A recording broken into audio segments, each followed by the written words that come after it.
Kadang kita nggak sadar melakukan satu kebaikan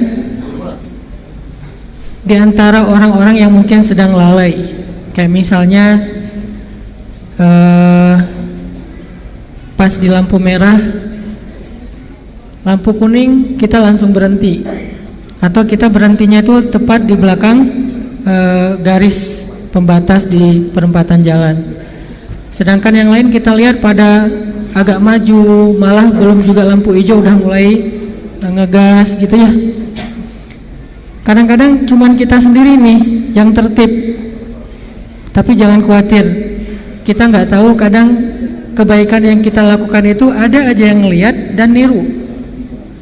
Mungkin nggak langsung banyak, tapi dia ada kayak efek bola salju, makin lama makin besar. Mungkin awalnya yang niru satu, terus dia praktekin di tempat yang lain, ditiru jadi 2, jadi 10 dan seterusnya. Maka semua kebaikan yang kemudian lahir dari teladan yang pertama oleh kita, maka kita juga dapat pahala yang sama dari mereka.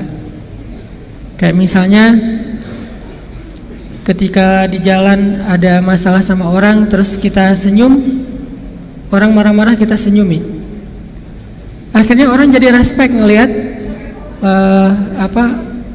akhlak kita, etika kita. Dia mulai belajar, oh elegan juga ya sikap kayak gitu, pengen Terus ketika dia dimarahin oleh mantan misalnya, dia senyumin aja. Kenapa kamu sekarang bisa gitu? Karena ngelihat ada teman yang pernah mempraktekkan itu.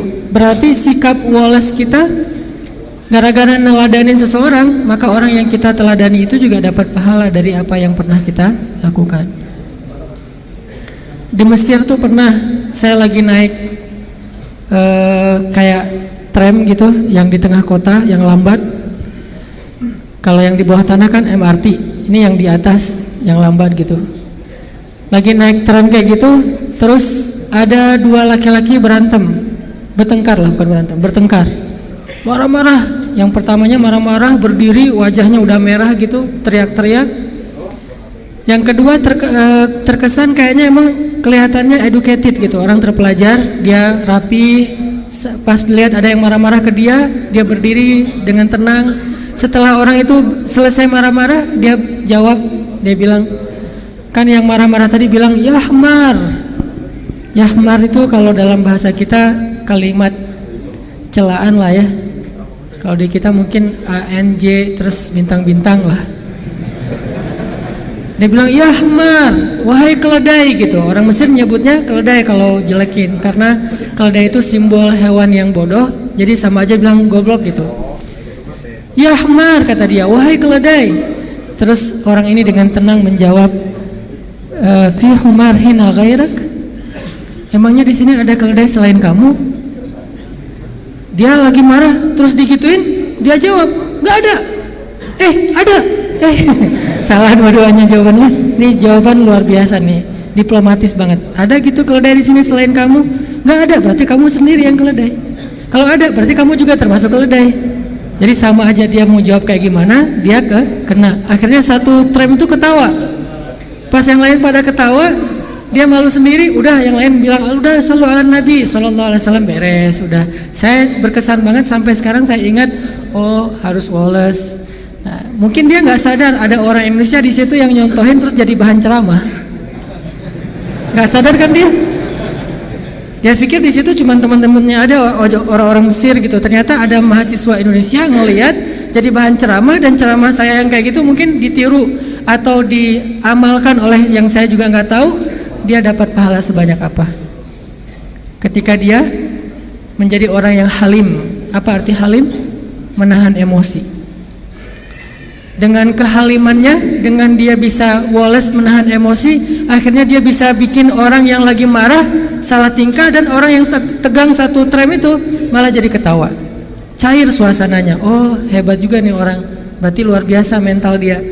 Dan kemudian saya ceritakan di banyak tempat, mungkin ada yang niru 1-2 orang, dan dia terus mendapatkan pahala dari kebaikan-kebaikan yang ditiru itu. Jadi tetap istiqomah teman-teman. Bandung menjadi salah satu kota yang ditiru di seluruh Indonesia, hal yang positif atau mungkin juga hal yang negatif. Karena saya ke beberapa tempat, mereka cerita kita selalu ngintip Ustadz apa yang terjadi di Bandung. Ada yang lagi ngehit di Bandung, kita coba lakukan di sini. Ada yang lagi ngetren di Bandung, kita coba lakuin di sini. Sehingga karena Allah mentakdirkan anak-anak muda Bandung ini sebagai kudwah, sebagai rahilah, sebagai teladan, maka kita harus benar-benar semangat mencontohkan hal yang positif, dan itu akan viral langsung ke seluruh Indonesia. Selama yang kita lakukan itu kebaikan, insya Allah kita dapat pahala dari seluruh kebaikan di seluruh Indonesia. Teman-teman yang dirahmati Allah Subhanahu Wa Taala, beberapa waktu yang lalu saya dikasih kesempatan oleh Allah dan kebaikan teman-teman bisa coba jalan-jalan ke Jepang. Saya yakin banyak di sini udah pernah bolak-balik ke Jepang lah. Kayaknya dia sakit gigi ke Jepang. Aduh, lagi nggak enak hati nih. Terus mau kemana? Ke Jepang? Ada yang kayak gitu.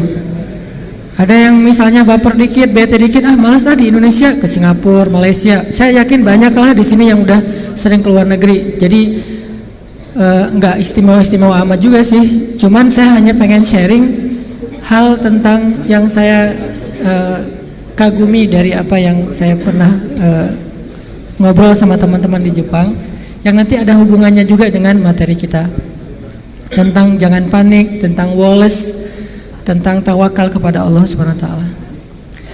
Saya punya keyakinan semua negeri itu ada orang baiknya, ada orang yang belum baik. Semua negeri. Jadi bukan cuma di Indonesia, bukan cuma di Jepang. Semua negeri ada orang baik banget, ada orang yang belum baik banget. Ibaratnya kalau di Mesir itu kata orang Mesir, di sini tuh kalau kamu mau mencari Firaun, ada Firaunnya. Kalau mau cari Musa, Musanya juga ada. Jadi orang Mesir itu kalau Firaun banget, kalau Musa banget. Itu di Mesir. Bahkan di Mekah juga ada Abu Bakar, ada Abu Jahal. Itu di mana-mana. Jadi nggak boleh kita generalisir, lalu kita menjudge suatu bangsa jelek semua, nggak bisa. Atau perfect dalam segala urusan, nggak juga. Kenapa? Ketika kita menganggap mereka perfect, sempurna, kata Allah, fala tuzakku anfusakum huwa a'lamu bimanittaqo. Janganlah kalian menganggap diri kalian udah paling suci, paling bersih, paling ideal. Allah lah yang tahu siapa yang paling bertakwa. Toh Nabi nggak pernah ngaku-ngaku kan? Ini salah satu metode dakwah Nabi nih. Nabi itu nggak pernah ngaku-ngaku loh. Nggak pernah Nabi pakai kaos Al-Amin, nggak ada. Tulisannya saya Al-Amin atau gua Al-Amin. Terus Nabi ngaku-ngaku gua paling soleh, nggak ada kan? Yang bilang Nabi Al-Amin itu siapa? Allah, orang beriman, dan bahkan orang kafir. Itu yang bilang Nabi Al-Amin. Beliau sendiri nggak pernah ngaku-ngaku saya Al-Amin. Yang ada Nabi tuh nanya, jadi kayak bikin kuesioner gitu Nabi teh. Berdiri di atas bukit Sofa, terus Nabi nanya kepada orang Mekah, wahai orang-orang Mekah, ya ahla Mekah, ya ma'syara Quraisy, ya ayuhan nas. Kalau saya bilang di balik bukit ini ada pasukan yang pengen nyerang kota Mekah, kira-kira kalian percaya nggak dengan postingan saya? Nge-like nggak nih? Nabi tes case dulu nih. Jangan-jangan ntar udah diposting ternyata dibully kan?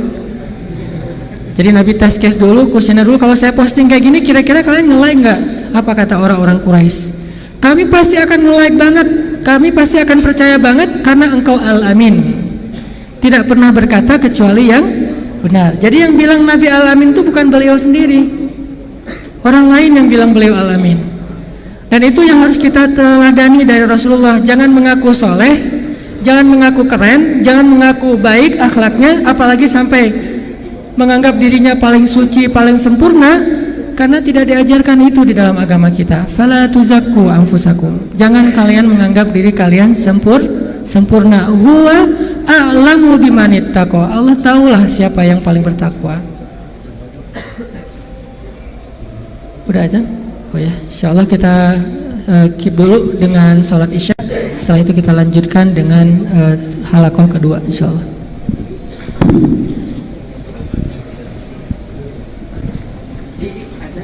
Allahu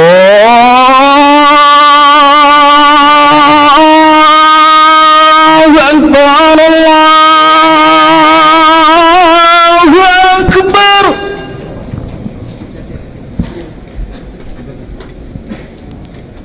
Allahu Akbar.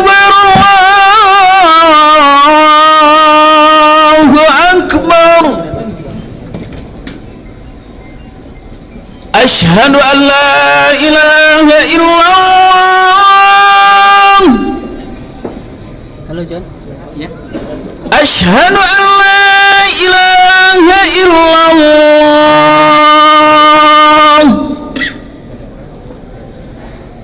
أشهد أن محمد رسول الله.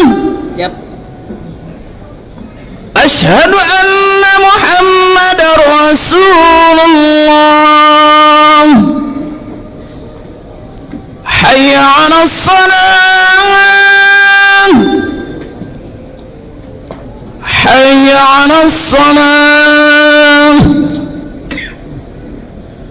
حي على الفلاح. حي على الفلاح.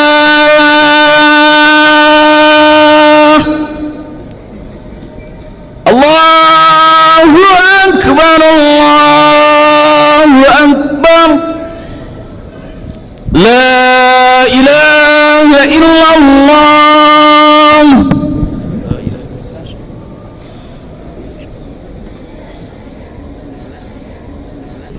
Teman-teman yang dirahmati Allah Subhanahu wa taala, tadi saya buka dengan coba sama-sama kita renungkan salah satu kondisi yang semua mungkin sebagian besar kita tahulah. Ternyata Jepang itu luar biasa ya secara moral, secara etika, secara kedisiplinan. Saya pernah pas turun dari pesawat kan ngambil bagasi dulu tuh di baggage claim. Kalau di kita kan baggage claim itu nggak ada garis pembatas ya. Jadi pada nunggu di samping baggage belt itu kan. Nah kalau mereka tuh ada garis pembatas warna merah, itu nggak ada satu orang pun yang ngelewatin garis. Semuanya berdiri di belakang garis. Padahal di situ nggak ada petugas, nggak ada polisi, nggak ada siapapun. Kalaupun ada CCTV ya nggak ngaruh-ngaruh amat lah. Kalaupun misalnya dia berdiri sebelah kakinya di dalam lingkaran, sebelah lagi di luar. Tapi karena emang udah bisa teratur, cukup garis mengatur mereka gitu. Ada garis udah selesai, nggak akan dilanggar. Terus kalau ada orang yang mau nyebrang, itu orangnya baru berdiri di sebelah trotoar gitu. Mobil mau lewat dari jauh, mobil udah berhenti. Bukan duluan ya. Kalau di kita mah orang udah jalan harus mundur lagi gara-gara mobil duluan misalnya. Kalau di sana udah ditungguin sampai orangnya jalan. Bahkan kalau di Singapura itu kartu penduduk kalau di atas usia 55 tahun kalau nggak salah itu beda ID cardnya. Kenapa? ID cardnya itu ada semacam chip yang bisa dipakai untuk kalau dia mau nyebrang, dia tempelin kartu ID cardnya itu di lampu merah, itu lampu merahnya bakalan lebih lama dari biasanya.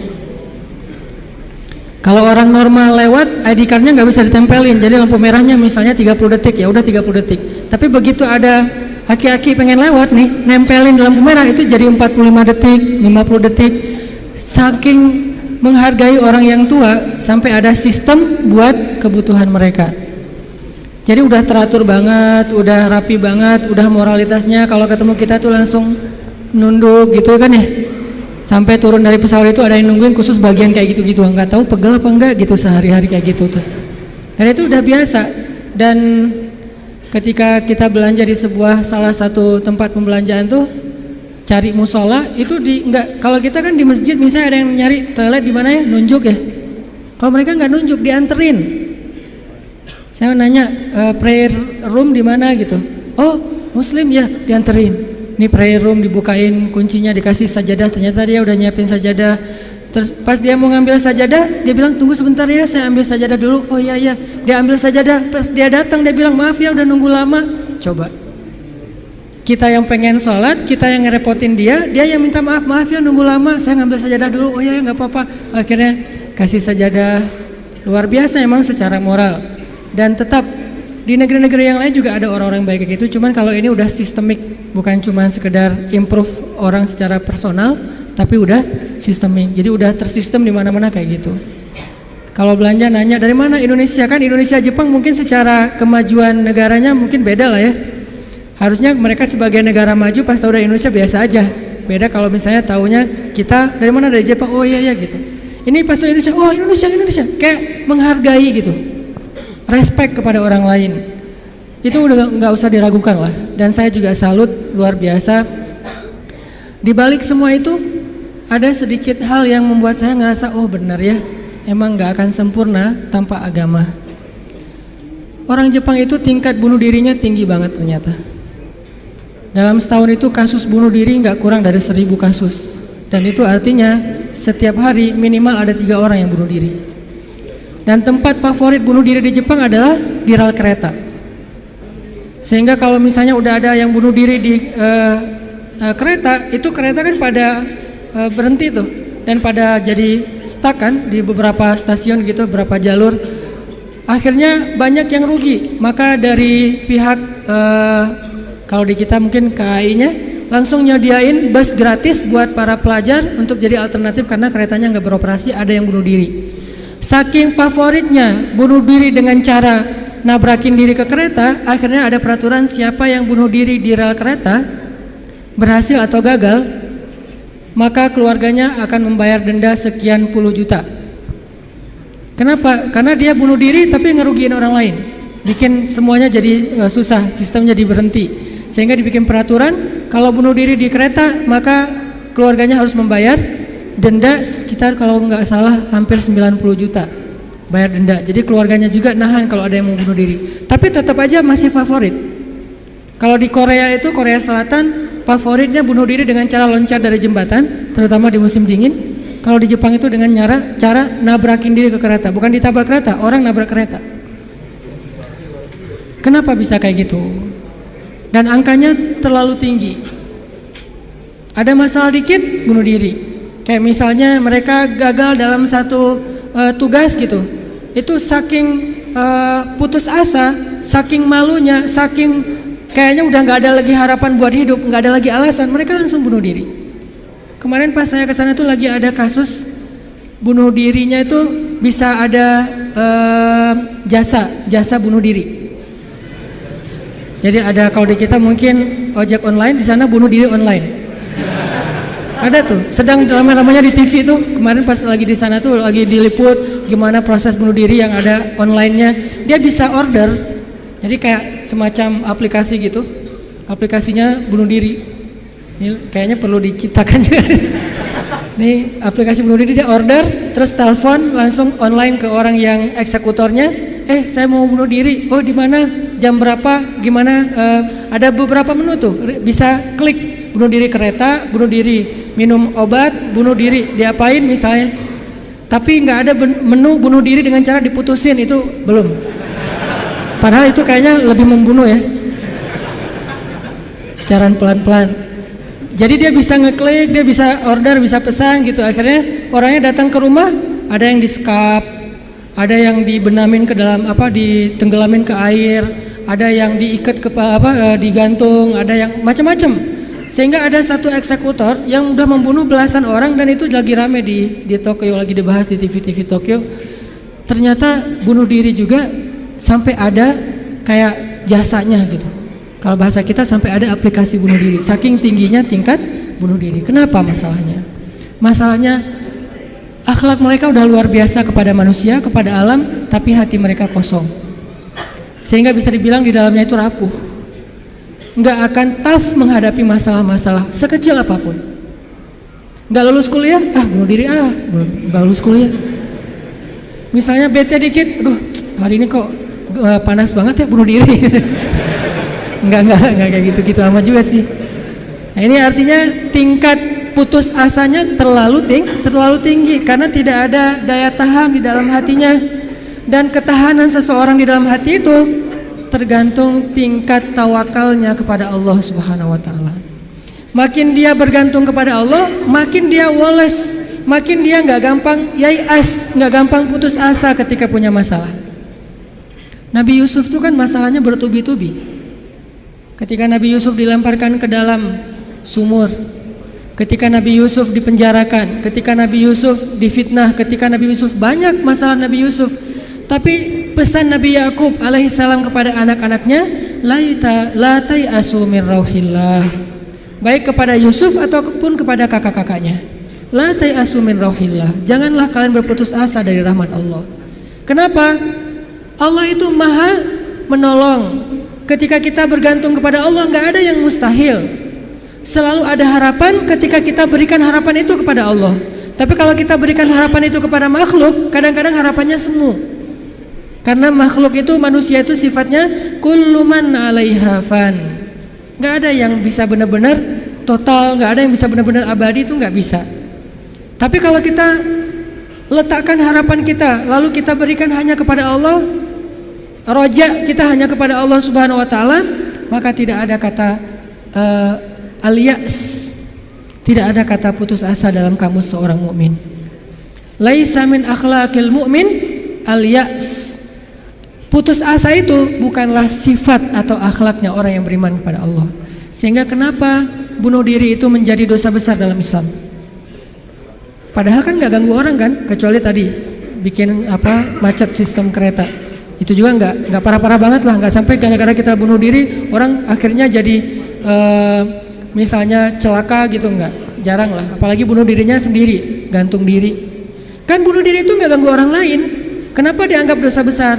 Karena bunuh diri ini sama aja dia tidak mengakui kebesaran Allah Subhanahu wa taala. Dia tidak berpegang lagi kepada Allah. Dia putus asa dari rahmat Allah Subhanahu wa taala. Padahal Allah selalu mengatakan la tayasu. Jangan putus asa, aku kasih nih, aku kasih. Tapi dia bilang enggak akan dikasih. Berarti dia kufur kepada Allah Subhanahu wa taala dan merugikan dirinya sendiri. Ketika mentalnya kayak gini, walaupun akhlaknya baik, tapi dia tidak punya daya tahan menghadapi masalah, maka dia akan selalu mengakhiri masalahnya dengan cara bunuh diri. Dalam Islam kasus bunuh diri bisa dibilang hampir nggak ada kalau dalam sejarah Nabi dan para sahabat. Satu-satunya ada kasus bunuh diri itu bunuh diri dalam peperangan ada. Dia lagi dibacok, lagi bertempur terus dibacok sama musuh, banyak luka, nggak tahan dengan rasa sakit, kena kayak tombak gitu di perutnya, karena nggak kuat dengan rasa sakit. Dia tekan lagi tubuhnya ke tombak itu supaya cepat mati. Lalu ketika dia sudah meninggal, orang-orang mengatakan dia itu pemberani, dia itu syahid, dia itu hebat. Kata Nabi tidak, dia di dalam neraka. Lalu para sahabat bertanya, kenapa ya Rasul kok dia masuk neraka? Padahal kita tahu dia meninggalnya dalam fi sabilillah. Kata Nabi karena dia nggak bersabar terhadap ujian dari Allah Subhanahu wa taala. Sakit, ya udah daripada saya nggak kuat nahan sakit, mending sekalian mati nih. Itulah al-ya's. Dan itu tidak ada dalam kamus orang yang yakin kepada Allah, beriman dan bergantung kepada Allah SWT. Jadi kalau kita mau belajar kepada orang Jepang, ada yang kita bisa belajar banget, yaitu moralnya, kedisiplinannya, kebersihannya. Tapi tetap ada satu hal yang fatal yang mereka tidak punya, yaitu Tuhan. Mereka nggak percaya kepada Tuhan. Kalaupun ada agama, kata teman-teman di sana, lahirnya sebagai orang agama Shinto kalau nggak salah, terus nikahnya sebagai agama Katolik kalau nggak Protestan, matinya sebagai agama Buddha. Jadi gonta-ganti itu. Kenapa gonta-ganti? Karena buat mereka agama itu hanya sekedar culture. Mereka tidak menyebut Islam sebagai agama Islam, tapi budaya Islam. Mereka tidak mengenal nilai-nilai ideologis, yang mereka tahu adalah nilai-nilai budaya, adat istiadat atau culture. Sehingga buat mereka pindah-pindah culture itu bagian dari kebijaksanaan. Kayak kita misalnya, saya nih orang Aceh, ketika saya berada di Sunda, di mana bumi dipijak, di situ langit dijunjung. Itu kan wise kan? Ketika kita menghargai budaya tempat kita tinggal, keramahan keramahan lokal atau apa gitu. Nah ini kan apa? Kearifan lokal. Arif kan bijaksana nih. Nah karena mereka menganggap agama itu hanya sekedar culture, maka arif menurut mereka itu ketika kita bisa beradaptasi dengan semua momen-momen culture itu. Masa-masanya Valentine mereka jadi orang Kristen. Masa-masanya hari tertentu misalnya hari besar Cina misalnya mereka jadi orang Buddha. Masa-masa tertentu mereka jadi orang Shinto dan segala macam. Yang nggak ada menjadi orang Muslim. Jadi karena nggak bisa dimix nih, satu-satunya yang nggak bisa dimix menurut mereka cuma culture Islam. Yang lain bisa dimix, culture Islam nggak bisa dimix sama mereka, sehingga nggak bersentuhan langsung.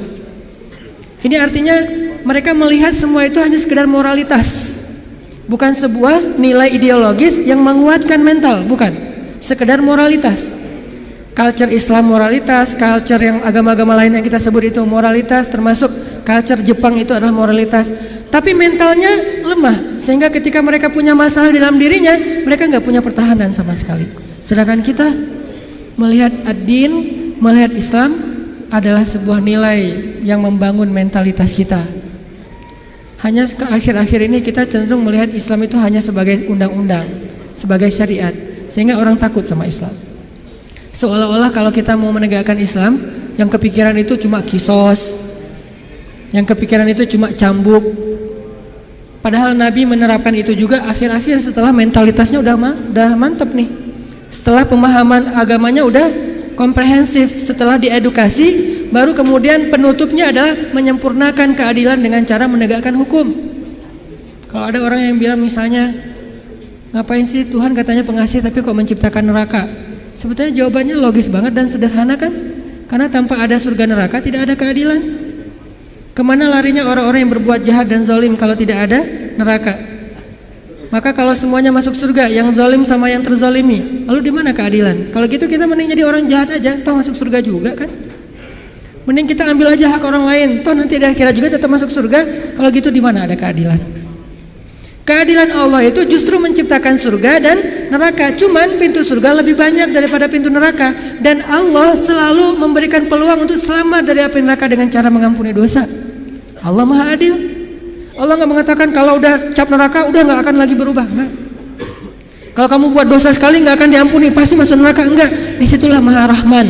Selain Allah Adil, Allah juga Rahim, Rahman, Rauf, apalagi banyak sifat-sifat Halim. Allah menciptakan keadilan dengan adanya surga, adanya neraka. Tetapi Allah selain adil, Allah juga Maha Pengasih. Dengan apa? Kalau ada yang berbuat dosa, nggak langsung dihukum sama Allah. Kita sering buat dosa, emangnya langsung dihukum? Enggak. Kadang-kadang memang Allah langsung negur, tapi bukan hukuman. Karena kalau dihukum harusnya lebih dari itu. Kalau ditegur, karena kadang-kadang kita nggak sadar dengan cara-cara yang baik. Allah kasih sedikit, ada cemeti sedikit biar kita dicambuk sedikit, ditoel dikit ya, biar kita sadar. Supaya apa? Biar kita sadar, biar dengan kesadaran itu kita menjadi lebih baik, lebih bermanfaat, lebih berkualitas hidupnya. Allah nggak langsung menghukum kita. Kalau Allah mau menghukum kita dengan dosa kita, kayaknya kita nggak ada yang berada di sini sekarang ini. Udah celaka dari dulu-dulu juga. Sekali kita minum, sekali kita narkoba, sekali kita berzina, sekali kita membunuh, sekali kita mengambil hak orang lain, udah langsung celaka. Kenapa masih bisa hidup? Kenapa masih bisa berada di masjid? Dan ini keistimewaan yang Allah kasih kepada kita. Orang yang sering nyakitin Allah masih diundang ke rumah Allah. Kan Allah baik banget tuh. Coba kita, ada yang sering nyakitin kita, mau diundang ke rumah kita?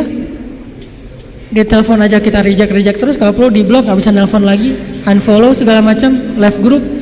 Allah kita sakitin berkali-kali, kita cuekin, kita selingkuhin dalam bahasa kita mah ya. Gimana selingkuhin? Selingkuhin akidah. Kita bilang percaya sama Allah, tapi kita jalan sama yang lain. Kita bilang inna sholati wa nusuki wa mahyaya wa mamati lillahi rabbil alamin. Itu kan sama aja kayak seorang cowok bilang ke cewek, aku nggak bisa hidup tanpa kamu. Iya kamu kan gitu. Inna sholati wa nusuki wa mahyaya wa mamati lillah, iya lillah gitu kan. Tapi kenyataannya kita merasa seolah-olah Allah nggak lihat, kita jalan sama yang lain. Allah tahu? Tahu banget. Kalau perempuan mungkin nggak tahu kita jalan sama yang lain. Ketika nanti dia tahu, akhirnya dia shock, panik, dia luar biasa tersakiti. Tapi kalau Allah, setiap kita jalan sama yang lain tuh Allah ngelihat. Kita dekat sama yang lain, ke Allahnya enggak. Lah, yang kasih rezeki kan saya. Kenapa kamu terima kasihnya ke dia? Yang memelihara kamu kan saya. Kenapa kamu baiknya ke dia? Kok saya enggak? Berbuat baik kepada hamba Allah, Allah senang. Tapi kenapa kepada Allah enggak? Ini agak-agak kurang fair nih. Ke makhluk yang enggak berjasa, kita jadi baik. Ke Allah yang maha berjasa, kita cuek. Malah kita menuduh Allah dengan tuduhan-tuduhan yang enggak pantas. Ngerasa Allah enggak penting dalam hidup kita. Kalau Allah nggak sabar, makanya Allah itu sabur. Apa arti sabur? Sabar banget. Allah itu sami. Apa arti sami? Dengar curhat banget lah. Kita pasti nggak kuat dengar curhat teman-teman kita. Bayangin kalau yang curhat ke kita itu ada puluhan orang, kan stres juga tuh setiap hari. Allah dicurhatin miliaran orang setiap hari, coba. Bukan miliaran orang, miliaran makhluk, semuanya curhat kepada Allah. Yas'aluhu man fis samawati wal ardh. Semua yang ada di langit dan di bumi curhat kepada Allah. Tapi Allah mendengar semua curhat mereka seolah-olah mereka itu cuma satu orang doang gitu. Dan baru pertama kali curhat, akhirnya Allah mendengarnya tuh sami'un. Betah banget ngedengerin curhatnya. Betah banget Allah dengar curhat kita, nggak pernah. Kan kamu udah kemarin curhat, giliran atau dengan yang lain? Enggak kan? Kita berdoa setiap hari, kan udah kemarin giliran. Soalnya yang berdoa itu banyak loh. Kita di DM aja, di japri aja kadang-kadang bete juga nih kalau udah dijawab sekali terus nanya lagi karena banyak banget yang bertanya. Kan agak capek tuh makhluk. Makanya kita nggak disebut sami'un, tapi kita sami'un. Allah sami'un, kita sami'un. Apa bedanya? Kalau sami'un senang mendengar, tapi tetap ada batasnya. Kalau sami'un pendengar banget, betah banget ngedengerin, gak ada batasnya, gak pernah Allah capek mendengar curhat kita. Lagian kadang-kadang kita yang dicurhatin ke Allah itu masalahnya itu juga belum selesai. Allah gak pernah bilang belum selesai juga masalah yang kemarin, gak pernah Allah ngomong gitu. Kayak berlarut-larut kamu teh masalah gak beres-beres, Allah gak pernah ngomong kayak gitu kan. Tetap aja hambaku ada apa, Allah mendengar. Dan bukan cuma mendengar, Allah yang ngedatangin kita ke langit dunia setiap sepertiga malam. Terus Allah bertanya, hal min dihajah, ada nggak di antara hambaku yang butuh sesuatu? Sini. Hal min taib, adakah di antara hambaku yang pengen taubat? Sini aku terima taubatnya. Hal min mustaghfir, adakah di antara hambaku yang pengen minta ampun? Sini aku ampuni dosanya. Allah datangin kita, Allah nawarin jasa kepada kita, masih kita bilang juga Allah nggak berjasa dalam hidup kita. Masih kita bilang kita nggak butuh Allah Subhanahu Wa Taala. Fabi ayyi ala'i rabbikuma tukadziban. Jadi teman-teman, ada orang kadang dalam kehidupan kita itu berjasa banget sampai kita nggak bisa ngelupain dia. Salah satunya dalam hidup saya misalnya yang paling berjasa itu ibu nomor satu pastinya ya. Kedua istri. Orangnya ada soalnya di sini. Ibu, istri. Kalau selain keluarga, oke, itu keluarga. Selain keluarga, siapa yang paling berjasa? Dalam hidup saya itu salah satu yang cukup banyak ngebantu saya itu adalah salah satunya nih. Ada saudara saya, Ustadz Muhtarom namanya, dosen Unpad, tinggal di Antapani. Beliau yang pertama banget nampung saya ketika saya baru hijrah ke Bandung. Ketika saya nggak tahu tinggal di mana, nggak punya rumah kontrakan, ngontrak juga nggak bisa. Beliau nampung saya tinggal di rumah beliau beberapa lama di Antapani. Beliau kenalin saya dengan ibu-ibu Masjid Salim, nih dari Mesir nih, mau nggak dengerin ceramahnya, enak loh. Padahal saya juga masih bingung ceramahnya gimana ya, nggak pernah ceramah. Sekali-kali ceramah yang kebalik kan Allah Shallallahu Alaihi Wasallam, Rasulullah Subhanahu Wa Taala. Sekali-kalinya ceramah kebalik saking nervousnya. Disuruh ceramah sama Ustadz Muhtarom, nih ceramah. Akhirnya ibu-ibu ngundang-undang saya awal-awal dikenalin di Bandung. Berjasa banget, sehingga kalau misalnya beliau miss call nggak keangkat sama saya, langsung saya telepon balik. Kalau beliau SMS, langsung saya read, langsung typing, langsung bales. Kenapa? Karena saya merasa beliau berjasa dalam hidup saya. Adakah yang lebih berjasa dalam hidup kita daripada Allah Subhanahu Wa Taala? Toh beliau juga hamba Allah. Allah yang mengirim beliau untuk saya. Allah yang mengirim ibunda untuk saya. Allah yang mengirim istri saya untuk saya. Kalau Allah nggak kirim istri saya buat saya, nggak mungkin saya bisa nikah sama dia. Kan saya sering cerita, saya bukan tipe dia banget. 4 pantangan pada diri dia tuh ada di saya. Ya Allah, jangan itu ada di saya semuanya. Coba kalau Allah nggak membolak-balikan hati dia, mana mungkin saya nikah sama dia kan? Kayak mustahil gitu, karena bukan tipe dia banget. Ya Allah, jangan yang orang Sumatera, jangan brewokan, jangan yang dop. Udah dop, brewokan pula. Jangan anak pesantren, karena mungkin beda kebiasaannya, terlalu soleh kali menurut dia gitu ya. 4-4-nya ada pada diri saya, terutama yang dop dan Sumatera nih. Orang Sumatera kuliah di Mesir, dan Mesir mah Sumateranya Arab. Arab itu kayak kita, ada Sundanya, ada Jawanya, ada Betawinya, ada Sumateranya. Mesir itu Sumateranya Arab. Di Mesir tuh nggak ada cerita kita nungguin bus di halte, tuh nggak ada. Yang ada ngejar bus. Bus tuh nggak pernah berhenti untuk ngangkut penumpang, nggak ada tuh. Bus ngeliat kita lagi nungguin, malah dia iseng, makin dicepetin. Akhirnya kita kejar, wah, cowboy banget lah kehidupan di Mesir mah. Dia cuma berhenti kalau yang nungguin itu ibu-ibu. Kenapa? Karena ibu-ibu di Mesir itu raja. Nggak ada yang berani sama ibu-ibu. Benar-benar queen tuh kalau ibu-ibu teh. Di Mesir ibu-ibu belanja nih ya. Mang, apa bahasa Arabnya? Gitulah pokoknya. Mang, itu saya pengen ikan gitu ya. Oh iya, pas diambil ternyata ikannya matanya agak-agak merah gitu, mungkin agak-agak lama di freezer. Akhirnya bilang, ini kenapa nih ikan matanya merah? Begadang ya? Nggak jadi dah, malas sama ikan yang suka begadang, cari yang lain. Ganti lagi yang lain, udang aja, baunya nggak enak, ganti lagi. Berkali-kali gonta-ganti, itu yang dagang ikan tuh nggak boleh marah. Kenapa? Yang ngomong seorang perempuan. Dan di Mesir itu perempuan sangat dihormati, nggak boleh berdebat dengan perempuan, aib. Debat dengan cewek itu aib. Kalau dimarahin cewek itu aib.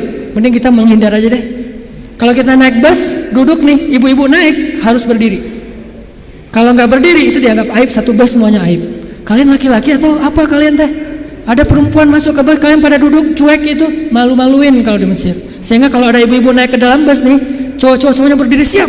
Silakan pilih kursi yang mana aja. Ibu-ibu boleh memilih. Kalau di kita kan laki-laki memilih, enggak, salah. Ini ibu-ibu yang memilih, saya mau yang di situ. Kenapa? Cowoknya ganteng. Dia milih tuh. Terserah dia mau duduk di mana. Cuma dua, ibu-ibu sama ulama. Kalau ada ulama Al-Azhar, karena ulama Al-Azhar, dosen-dosen saya di Al-Azhar itu nggak punya mobil pribadi. Mereka hidupnya sederhana. Gajinya gede sih, tapi asal gajian langsung ngasih beasiswa kepada mahasiswa yang kurang mampu. Kalau udah gajian tuh saya ngerasain sendiri nih. Dia gajian ngambil di admin ya. Karena dulu nggak ada transferan. Mesir itu agak-agak terlalu ya gitulah, manual ya, nggak ada transfer. Satu-satunya komputer di ruang admin tuh dipakai main kartu. Karena dia nggak ngerti sistem komputerisasi akun kayak gitu tuh, akuntan tuh nggak ngerti dia tuh. Tahu satu-satunya komputer dipakai main kartu. Pas kita lagi ngantri, Om kita lagi ngantri nih, ntar tunggu dulu nih, kita lagi nih belum beres nih, gitu coba.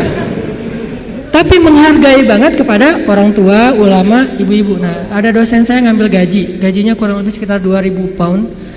1 pound itu dulu sekitar 3.000 rupiah, lumayan lah ya, hampir 10 juta gajinya. Dia ngambil gaji sekitar 10 juta, langsung datangin mahasiswa yang kita lagi nongkrong di depan kelas, di depan kampus, ditangin, ya abnai, manggilnya lembut.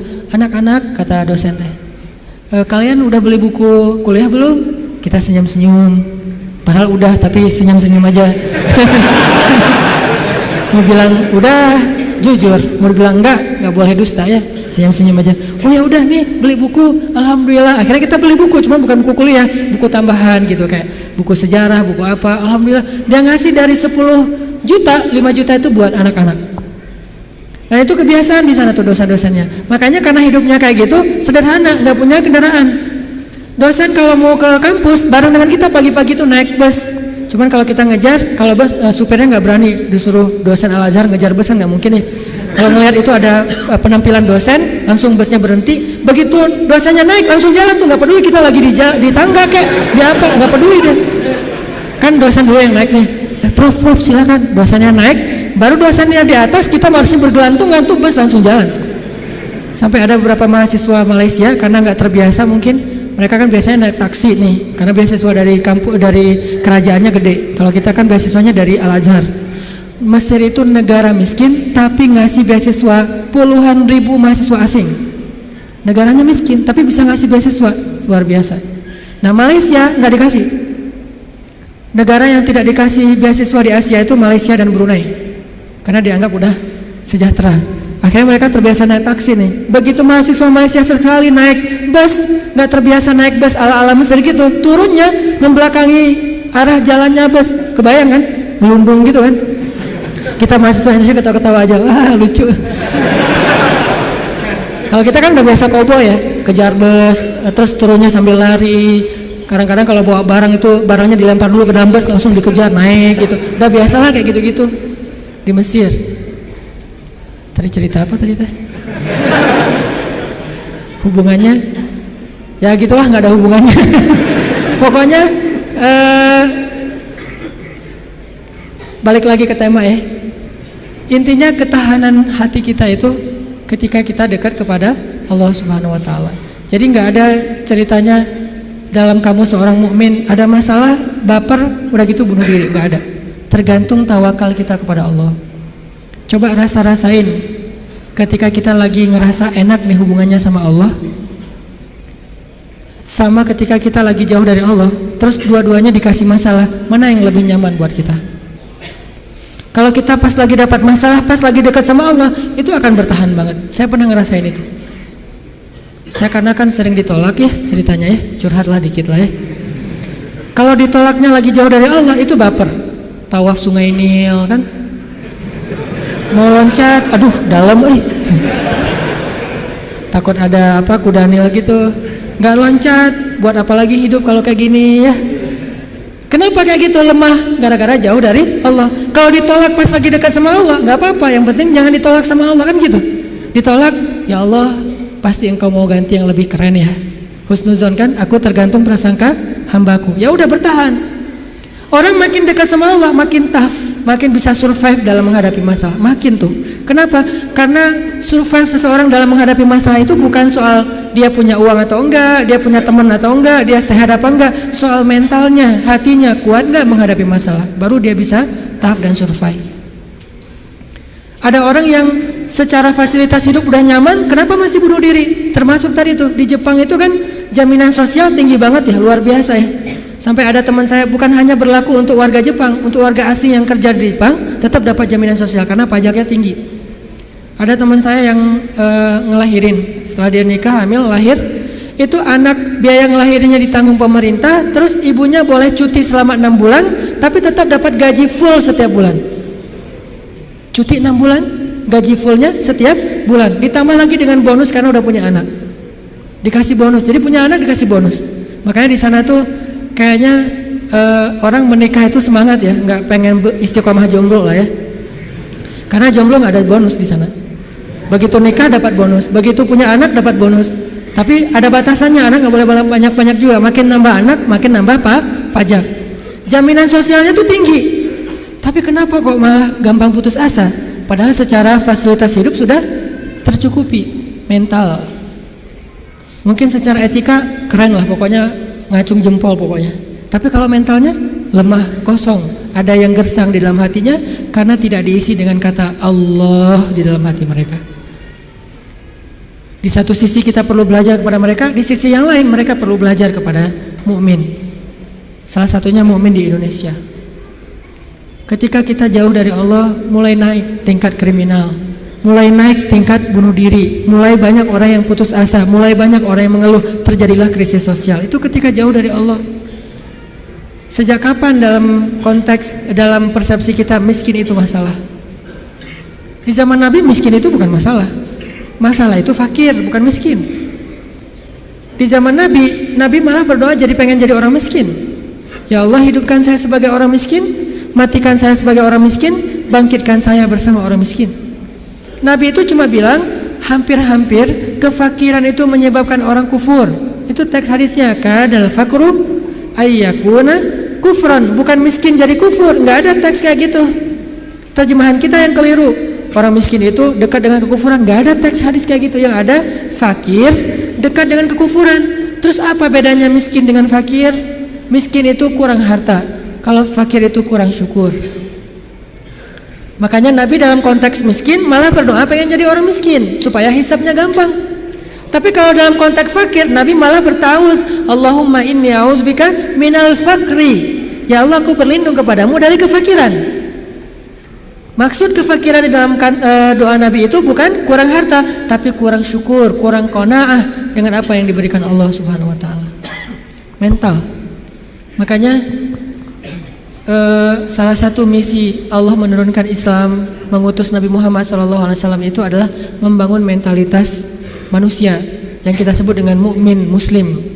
Mentalnya yang dibangun, sehingga dengan mental itu lahirlah kebaikan-kebaikan yang sifatnya moral, kebaikan yang sifatnya akhlak, kebaikan yang sifatnya ritual, ibadah. Tapi semuanya berawal dari mental, termasuk sabar, mental. Yang menyebabkan seseorang gak gampang panik, mentalnya. Dan mental itu tergantung keyakinan dia kepada Allah Subhanahu wa ta'ala. Masih ingat kisah Nabi ditodong senjata? Nabi lagi di rest area, lagi duduk.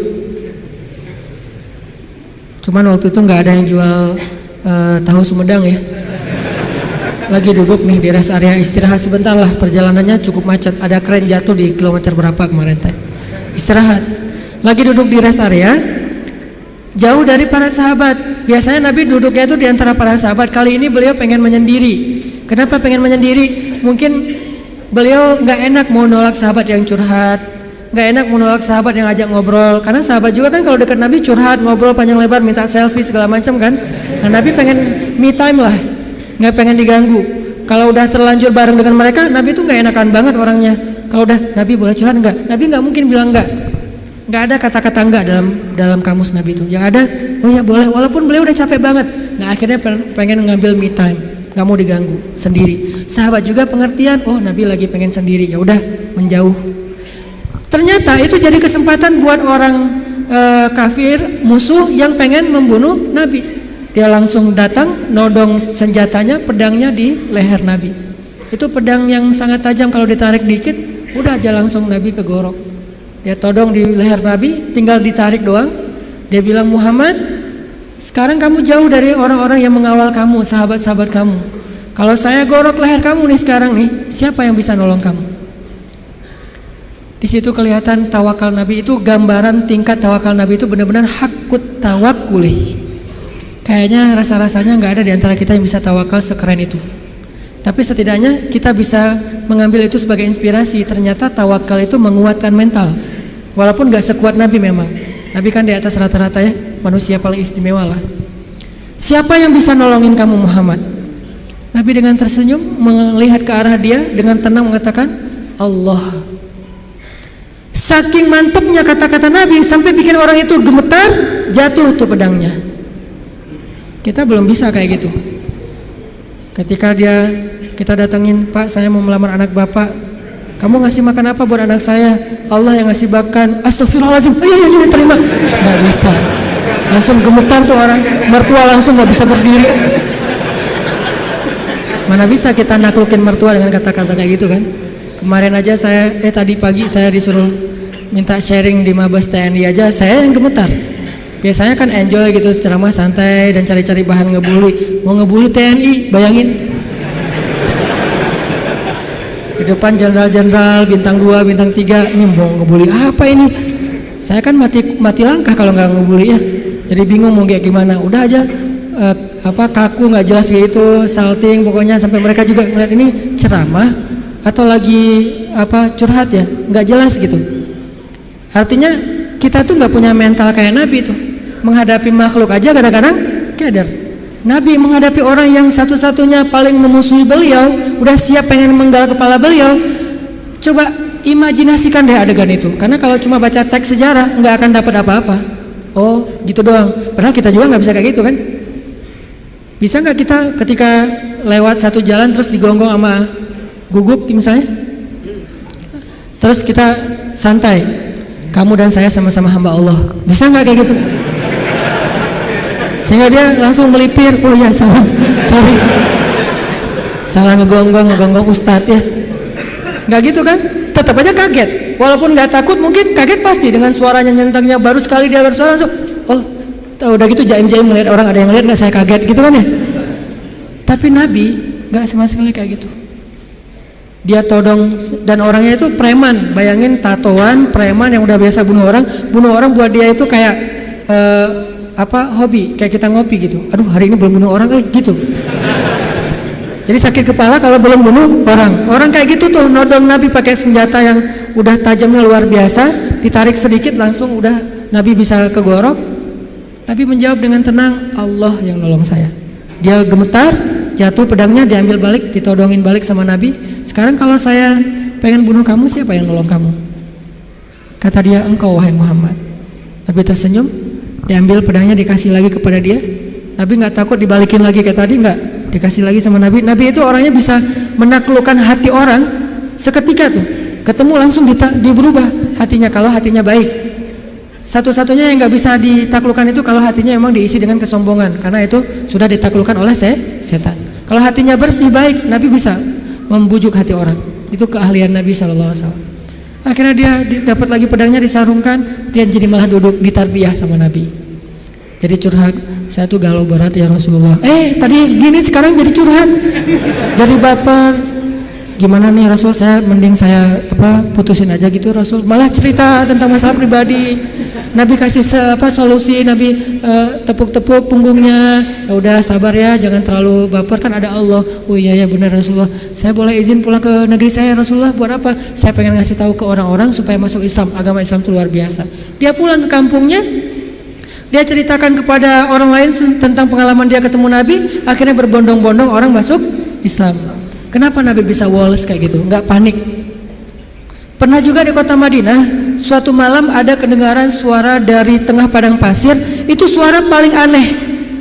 Kita nggak bisa meniru. Yang jelas ilustrasinya, suara itu bisa bikin orang kayak Umar ketakutan. Bayangin. Suara yang bisa bikin orang kayak Umar, kan kita tahu keberanian Umar. Setan aja takut sama Umar kan? Tapi Umar kali ini takut dengan suara itu. Coba. Umar lewat jalan misalnya nih depan Pusdai lewat nih, udah steril, setan gak bakalan lewat jalan situ. Langsung di dalam Google Maps setan itu merah. Jangan ngambil jalan itu, kenapa? Udah merah, lewatin sama Umar. Jadi udah forbidden buat setan. Tapi Umar pada malam itu ketika mendengar suara di tengah padang pasir, ketakutan. Sehingga ketika semua penduduk Madinah mendengar suara yang luar biasa, seperti suara makhluk yang lagi marah-marah nih, suara setan kalau menurut ulama, walaupun Nabi nggak nyebut kayak gitu, suara setan yang lagi ngamuk-ngamuk. Bayangin, orang aja ngamuk kan kelihatan ya, apalagi setan ngamuk. Bayangin, setan ngamuk, bukan jin, setan. Arti setan tuh jin yang paling premannya jin lah, tuh jagarnya jin ngamuk. Diobrak-abrik semuanya sama dia. Lagi ngamuk nih setan, suaranya luar biasa, kayak yang pernah sempat viral di YouTube ya. Gak tahu itu suara apa di dalam perut bumi, terdengar di beberapa penjuru dunia. Entah benar, entah editan, saya nggak ngerti lah. Yang jelas suara kayak gitu tuh pernah terdengar di zaman Nabi, dan lebih ngeri lah gitu. Ada yang ngamuk luar biasa. Terus para sahabat berkumpul di Masjid Nabawi. Bayangin, sahabat malam-malam itu keluar dari rumah mereka, pengen cari tahu suara apa, tapi nggak ada yang berani keluar sendiri. Akhirnya ngumpul di depan masjid. Udah ngumpul depan masjid, mereka cari Nabi, kan rumah Nabi di sebelah masjid. Rasulullah mana? Rasulullah mana? Umar, terus sekelas Sa'ad bin Abi Waqqas, Abu Ubaidah bin Jarrah yang udah nggak takut mati sama sekali. Orang-orang yang pemberani lah. Tapi ngumpulnya di depan masjid karena nggak berani keluar sendiri ke tengah padang pasir gara-gara saking seremnya tuh suara. Udah ngumpul, cari-cari Nabi, tiba-tiba mereka ngelihat sosok seorang laki-laki datang dari tengah kegelapan padang pasir. Dia pegang pedang di atas pundaknya, nggak pakai baju, cuma pakai celana, badannya bagus. Kalau kita nggak pakai baju malu-maluin ya, Nabi nggak pakai baju, keren lah. Nggak pakai baju, cuma pakai celana, badannya bagus, terus pakai pedang gitu kan, bener-bener kayak cerita gladiator atau siapalah Hollywood gitu kan. Naik kuda tuh gagah sendiri dari tengah kegelapan padang pasir sendiri datang. Dari kejauhan ditanya siapa, ternyata Rasulullah SAW. Jadi kalau ada yang menganggap Nabi pengecut, banyak bukti Nabi itu pemberani. Cuman nggak sok jagoan Nabi teh, nggak konyol. Nabi kalau misalnya berstrategi dalam perang, Nabi ada istilah dakwah sembunyi-sembunyi, bukan karena Nabi takut pada orang Quraisy. Karena kalau Nabi dakwahnya belak-belakan, nggak pakai strategi, terus beliau dibantu oleh Allah dengan mukjizat, maka kita nggak bisa niru strategi dakwah Nabi, soalnya kita nggak punya mukjizat. Nabi mencontohkan yang paling mudah ditiru, bukan yang paling mudah untuk beliau. Kalau mau, Nabi bisa berdakwah itu nggak butuh Abu Bakar, nggak butuh Khadijah, sendiri aja. Kalau ada Abu Jahal nantang beliau, beliau tinggal bilang ya Allah hancurkan nih orang, langsung mati itu mendadak. Mudah banget buat Nabi. Toh bulan aja dibelah sama Nabi dengan seizin Allah kan. Ketika ditantang Muhammad, kalau kamu emang Nabi, coba lo belah tuh bulan.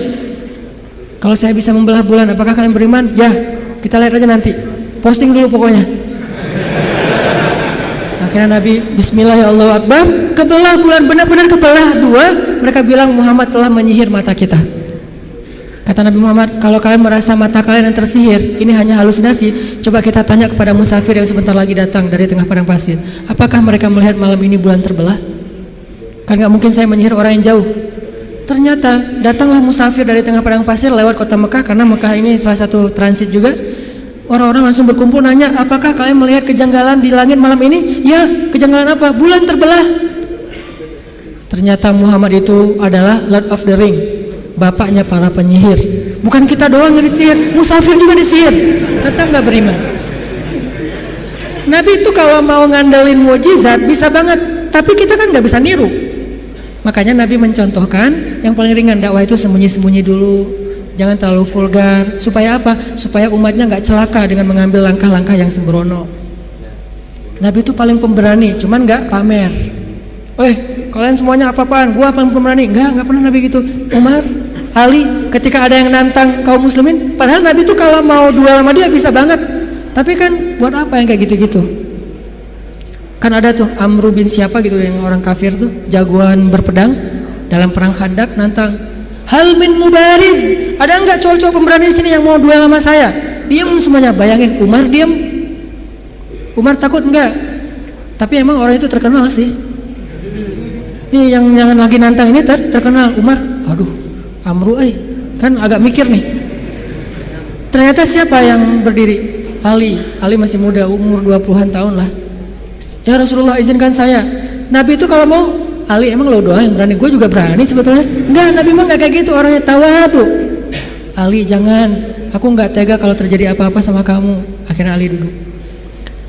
Benar-benar gak ada laki-laki di antara kalian, kata Amru. Dia manas-manasin tuh. Ya Rasulullah, mereka menghina kita ya Rasulullah, postingannya tuh gak enak banget ya Rasul. Izinkan saya Rasulullah untuk report tuh biar di blog sama Instagram. Kata Rasul, jangan Ali, nanti kamu ada apa-apa lagi sama kamu. Saya kan nggak tega, sayang banget sama kamu Ali. Duduk lagi. Ali itu sebetulnya udah gergetan. Rasul kok nggak izinin sih? Saya bisa tuh ngalahin tuh orang. Rasul nggak percaya banget sih sama saya gitu-gitu. Sampai 3 kali, wah benar-benar kalian ini nggak ada yang keren satupun, nggak ada cowok sama sekali di antara kalian. Saya kecewa nih datang ke sini capek-capek nggak ada yang berani duel. Kata Amru. Akhirnya Ali, ya Rasulullah, izinkan saya demi Allah, biar Allah yang akan menunjukkan kebesarannya. Akhirnya Nabi diam, membolehkan Ali berangkat. Wah langsung kata Ali, ya Amru, saya mengajak kamu kepada Islam secara baik-baik. Kata Amru, nggak ada urusan saya dengan agama itu. Kalau gitu saya ngajak kamu berduel. Kata Amru, saya nggak tega membunuh kamu wahai Ali. Kata Ali, tapi saya tega bunuh kamu. Coba, Ali terkenal kan jagoannya Rasulullah kan. Akhirnya tarung, wah tahu sendiri kekuatan pedang Zulfikarnya Ali. Terkenal lah, legend banget lah pokoknya tuh. Ali itu bisa dibilang salah satu petarung legend dalam Islam. Ali dengan Zulfikarnya. Akhirnya tuh orang terkapar, penggal sama Ali dan mati dalam peperangan itu hal yang wajar. Jadi nggak ada urusan HAM-nya mana tuh, hak asasi manusia. Ini perang. Kecuali perangnya di dalam kota, baru ngomongin HAM. Karena Islam itu sangat memperhatikan HAM kalau perangnya di dalam kota. Nggak boleh nebang pohon, nggak boleh bunuh perempuan, nggak boleh menyakiti anak kecil, nggak boleh menyakiti orang tua, nggak boleh menyakiti orang yang sudah melepaskan senjatanya. Itu etika perang dalam Islam kan. Tapi kalau di medan perang, ya wajar tuh laki-laki sama laki-laki, wajar banget itu mah. Sama-sama cowok, sama-sama militan, sama-sama megang senjata, wajar banget. Jadi artinya Rasulullah itu sangat pemberani. Tiba-tiba Nabi datang bawa pedang di atas pundaknya, terus megang kuda, datang gagah banget. Orang-orang pas dari jauh ngeliat siapa, kok pemberani banget. Ternyata Rasulullah SAW. Begitu Nabi datang, tenang semuanya. Nabi itu kayak ayah buat sahabat. Nabi turun dari kudanya, diikat kudanya di kandang kuda di garasi rumah beliau. Udah selesai markirin kuda, Nabi datang ke sahabat. Ya udah ya, udah bubar ya, udah selesai. Kata sahabat, Nabi ada apa sih di luar? Tadi kedengaran suaranya serem banget. Kata Nabi, udah beres gitu. Nabi nggak cerita. Saking Nabi bijak. Kan kalau kita mah habis kayak gitu kan ceritanya panjang tuh ya. Wah gua tadi habis tarung loh sama dia. Kan gitu ya. Nggak bijak banget kita mah. Kalau Nabi bijak, udah beres. Nggak, gua habis tarung. Wah babak belur lah pokoknya. Dia udah nggak patah kaki, patah tangan. Tadinya tuh dia gaya-gaya nantang gua. Nggak tahu siapa Muhammad gitu-gitu kan. Ini anaknya Abdullah, cucunya Ismail, seorang sniper. Ismail kan terkenal sniper ya. Mata Ismail itu turun kepada Nabi Muhammad, mata yang tajam. Salah satu keistimewaan Nabi itu matanya tajam, sehingga beliau itu nggak pernah meleset dari memanah. Cuman kenapa nggak terkenal? Karena Nabi nggak suka manah seseorang yang tidak layak. Nah kita mah cuman manah calon juga nggak kena kan ya? Gagal lagi. Insya Allah nanti saya sharing cara memanah. Nabi itu jagoan memanah, seorang jago main pedang, lomba berkuda pernah beberapa di waktu Nabi masih ABG nih, belum jadi Nabi, sering lomba berkuda kan, sama Hamzah, Nabi sering menang.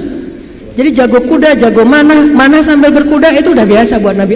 Cemen lah itu mas, kecil sepele, kayak kita ngemil doang itu mah. Nggak ada apa-apanya buat Nabi. Tapi apakah Nabi pamer? Enggak, udah beres. Nggak ada Nabi cerita, wah tadi gua berantem tuh sengit banget sampai 10 ronde loh. Nggak ada cerita kayak gitu. Ini menunjukkan bahwa keberanian Nabi SAW bukan hanya karena beliau punya fisik yang ideal, tapi karena punya iman yang ideal. Bilal bin Rabah itu fisiknya nggak ideal. Bukan masalah warna kulit, tapi dia lemah. Karena warna kulit itu sekarang bukan lagi ukuran keren gak keren, malah sekarang makin dof tuh kan makin gimana gitu ya. Makin dof katanya makin apa istilahnya? Ya, nggak enak nyebutnya dalam masjid. Nah, Bilal itu mungkin dia orang yang kulit hitam. Tapi bukan itu masalah Bilal, fisiknya lemah. Pernah tarung sama Wahsy, sama-sama dari budak Habasyah, itu nggak perlu 1 ronde, setengah ronde juga selesai. Sekali dorong Bilal jatuh langsung nggak berdaya. Saking lemahnya Bilal. Terkenal fisik Bilal itu lemah. Ada yang lebih lemah daripada Bilal, siapa? Abdullah bin Mas'ud. Sampai dijuluki kaki burung belipis. Saking kaki Abdullah bin Mas'ud itu kecil banget, sehingga tendang sedikit langsung jatuh tuh, nggak ada kuda-kudanya Ibnu Mas'ud. Tapi kenapa Ibnu Mas'ud ini bisa membunuh Abu Jahal dalam perang Badar? Kenapa Bilal bisa bertahan seperti gunung Uhud ketika disiksa berbulan-bulan lamanya, padahal fisiknya lemah? Sampai orang-orang kafir Quraisy juga heran. Sekarang siapa yang kuat? Dulu kita pikir Wahsy itu kuat, dulu kita pikir Umayyah bin Khalaf kuat, tapi ternyata Bilal lebih kuat dari mereka semuanya ketika sudah beriman. Lalu ketika mereka bertanya kepada Bilal, ya Bilal, setan apa yang merasuki kamu tiba-tiba kamu jadi orang yang tangguh? Kata Bilal, iman, bukan setan, iman yang masuk ke dalam hati saya, dan itu meneguhkan seseorang. Watsabbit aqdamana, jadi sabat. Makanya teman-teman, kalau kita mau nggak gampang panik, mau woles, mau survive, mau tough menghadapi masalah, mau terisi jiwa kita sehingga kita selalu punya hope, punya harapan, dan tidak pernah berputus asa, isilah hati kita dengan iman kepada Allah. Gimana mengisi hati kita dengan iman? Belajar yakin sama Allah. Buat saya agama itu bukan wawasan, bukan sekedar wawasan, tapi agama itu motivasi. Karena kita udah belajar banyak wawasan agama, kalau nggak ada dorongan motivasi nggak beramal juga. Kita butuh motivasi agama, motivasi akidah, bukan ilmu akidah doang. Motivasi fikih bukan cuma tahu hukum fikih. Motivasi akhlak bukan cuma tahu norma-norma akhlak. Nah, salah satu motivasi akidah adalah belajar yakin sama Allah. Karena walaupun kita tahu Allah itu rububiyah, Allah itu asma, sifat, uluhiyah, Allah itu ayat kursi, Allah itu surat Al-Muluk, Allah itu Al-Ikhlas. Kalau kita nggak yakin sama Allah, semua itu cuma jadi wawasan. Ketika kita punya masalah, tetap aja kita gampang berputus asa. Jadi putus asa nggak putus asa, bukan dia berstatus ustadz, LC, MA, doktor, ulama, tapi siapa yang diantara mereka paling yakin dan berserah diri kepada Allah SWT, itulah yang bertahan. Nanti silakan baca di dalam Al-Quran kisah-kisah ketika para sahabat terjepit, ketika para sahabat dalam keadaan lemah, apa yang membuat mereka kuat?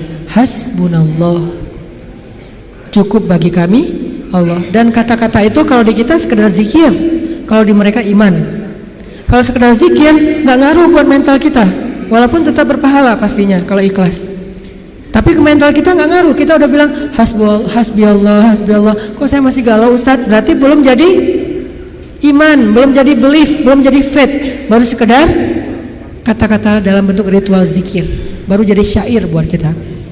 La haula wala quwata illa billah, subhanallah, alhamdulillah, Allahu akbar. Baru jadi syair-syair yang berpahala buat kita, tapi belum menjadi motivasi dan keyakinan di dalam hati kita. Belajar yakin. Jadi ilmu itu tempatnya di sini, bukan di sini. Di sini mah bonus. Tapi kalau di sini banyak, di sini nggak ada, maka ilmu itu tidak berarti apa-apa di sisi Allah. Kalau di sini ada, walaupun di sini sedikit, maka itu jadi sesuatu. Bilal, siapa lagi? Yang ilmunya sedikit tapi amalnya luar biasa. Khalid itu kan kalau sholat ayatnya itu aja ya. Asal sholat al-ikhlas, asal sholat al-ikhlas. Kita banget lah pokoknya. Jadi ada teladan nih. Kenapa lo ikhlas terus kayak Khalid? Khalid itu kalau sholat ayatnya ayat pendek gitu. Sampai orang komplain, kan dia sebagai amir ya, sebagai komandan militer, begitu sholat di lapangan, di tempat peperangan, dia ngimamin sholat. Orang udah bisa nebak, lihat aja ya, pasti kalau nggak Al-Ikhlas, Al-Falaq, An-Nas. Kayak kita banget lah pokoknya. Al-Ikhlas, Al-Falaq, An-Nas. Dan itu udah otomatis, nggak sengaja lagi, udah kayak gitu, emang udah ngalir. Satu paket, sholat pasti itu. Sampai orang komplain, Khalid, kangen sekali-kali ganti ayat yang lain. Sekali-kali ayatnya yang panjang gitu, biar kita lebih semangat. Kata Khalid, maaf ya, hafalan saya cuma segitu-segitunya. Soalnya saya sibuk dengan tugas-tugas militer, jadi nggak sempat ngafal Quran. Kalau kita tugas militer enggak, hafal juga enggak ya. Kalau Khalid karena sibuk dengan tugas militer, dia sebagai jenderal bintang 4 yang tugas ekspansi militernya tuh banyak banget, merintis dari awal sampai ke Irak, ke Yaman, ke Suriah, kemana-mana lah. Akhirnya nggak sempat ngafal Quran secara konsen kayak Ibnu Mas'ud, Ibnu Abbas. Maaf ya gitu. Tapi tetap amalnya banyak walaupun hafalannya sedikit. Kenapa? Karena ilmu buat mereka tempatnya bukan di dalam wawasan kepala, tetapi keyakinan di dalam hati. Belajar iman, belajar yakin kepada Allah, sehingga kita tetap respect kepada orang-orang Jepang dalam urusan moralitas. Tapi kadang kita merasa kasihan kepada mereka. Moralitasnya udah sempurna, tapi kenapa mereka bisa baik kepada makhluk, nggak bisa baik kepada Khalik yang udah ngasih semua kebaikan itu untuk mereka? Agak-agak kurang fair nih. Kurang kayaknya ada yang klise. Ke manusia baik, ke alam baik, tapi ke pencipta manusia dan alam nggak diakui gitu. Ini kan agak klise ya. Nah ini kita agak kasihan. Nah alhamdulillah teman-teman Indonesia di sana tuh giat banget melakukan dakwah, sehingga banyak banget orang Jepang yang udah masuk Islam. Ketika dia masuk Islam dia sadar, oh ternyata emang ini yang dibutuhkan bangsa Jepang selama ini. Yang lain udah keren lah, tapi ini masih kurang nih. Mereka sendiri yang testimoni yang nggak dipunyai oleh bangsa Jepang itu adalah Islam. Kalau punya Islam sempurna, udah nggak ada lagi yang perlu dikritisi, udah nggak ada lagi yang perlu dicari-cari celahnya, udah ideal banget. Tapi itulah makhluk, tidak ada yang sempurna, sehingga tugas kita bukan menjudge, bukan menghakimi, bukan menjelek-jelekan, bukan mengeneralisir. Tugas kita adalah saling mengisi. Di satu sisi kita respect dengan moralitas orang Jepang, di sisi yang lain kita tetap yakin tanpa iman semua itu tidak akan pernah benar-benar hakiki. Ibarat casingnya bagus, tapi nggak ada software apa-apa di dalamnya, jadi nggak bisa terlalu optimal dipakai juga. Itulah kita. Mudah-mudahan kita belajar juga kepada bangsa-bangsa yang udah modern tapi mereka disiplin, walaupun mereka nggak tahu teks-teks agama, supaya nggak jadi bumerang buat agama kita, teman-teman. Kalau selama ini mungkin banyak yang ngelihat Islam itu sesuatu dengan sebelah mata, bukan Islamnya yang remeh, bukan Islamnya yang nggak sempurna, yang nggak ideal. Kita yang belum menunjukkan idealnya Islam kepada manusia. Bisa jadi yang menjelek-jelekan Islam itu bukan orang di luar Islam, kita sendiri tanpa kita sadari. Gimana caranya menjelekkan Islam? Kita mungkin nggak menghina Islam, nggak menghina Al-Quran, nggak menghina hadis, tapi akhlak kita yang nggak sabar, sama saja seperti kita menampilkan wajah Islam yang tidak ideal, yaitu wajah kita atau akhlak kita. Ketika kita memakai baju Islam, di situ ada tanggung jawab besar. Kita harus tunjukkan Islam yang indah, Islam yang ideal kepada semua manusia. Saya juga kadang-kadang sedih ngelihat Arab Saudi terutama, karena di situ pusatnya Islam kan.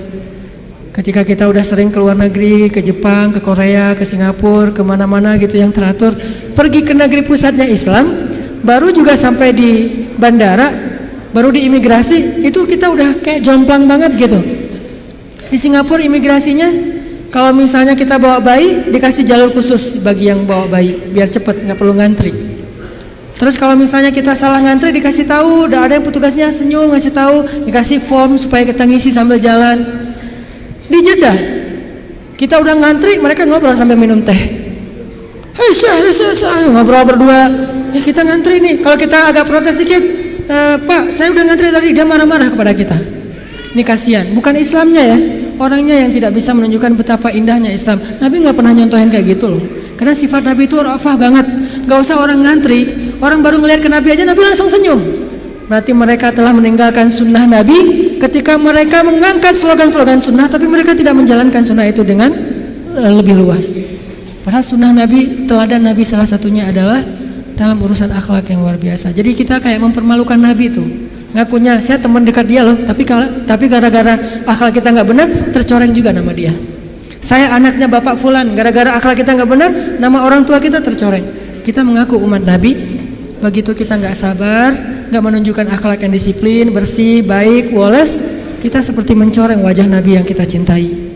Kita mencoreng wajah Islam yang kita yakini. Yang lebih berat lagi, kita mencoreng wajah Allah yang maha sempurna, karena kita tidak menjalankan ajaran Allah yang sudah ideal ini. Jadi teman-teman, jangan sampai lagi terjadi kesalahpahaman terhadap agama, terhadap Islam, terhadap Allah. Mungkin bukan salah dia secara murni, tapi karena ngelihat realitas daily dari Muslim dan Jepang. Bukan konsep Islam dan konsep agama Shinto, bukan. Antara Muslim dengan orang Jepang. Ya, kita introspeksi diri. Berarti kita harus memperbaiki diri lebih lagi dari sekarang, sehingga suatu saat orang akan melihat Islam itu bukan teori, tapi yang didisplay dari Islam itu akhlak. Teori itu main course, tapi appetizernya akhlak. Begitu datang langsung dihidangkan appetizer yang nikmat gitu, akhlak, buah, langsung dikasih jus gitu. Sementara kita appetizernya bukan akhlak, main course. Datang-datang langsung nasi goreng, lada gitu ya. Kan orang kaget ya. Kasih dulu akhlak supaya oh enak ya, buahnya tuh segar gitu, buahnya tuh manis. Udah selesai appetizer dengan buah-buahan, kasih main course, fikih, ibadah dan segala macam. Nanti closingnya, dessertnya kasih akhirat, kebesaran Allah Subhanahu Wa Taala, ideal. Nah ini tugas kita semuanya sebagai Muslim, sebagai anak muda, sebagai bangsa Indonesia. Semua tanggung jawab itu ada di pundak kita, bukan hanya di pundak ustadz, bukan hanya di pundak ulama. Siap insya Allah? Mudah-mudahan ke depan orang memeluk Islam karena takjub dan respek, karena tanpa itu sulit bagi kita juga berdakwah. Nanti malah jadi bumerang ya. Kalian ngajarin Islam, tapi akhlak orang Islam tuh gimana katanya? Walaupun Islam tetap ideal, akhlak Muslimnya aja yang mungkin perlu diperbaiki.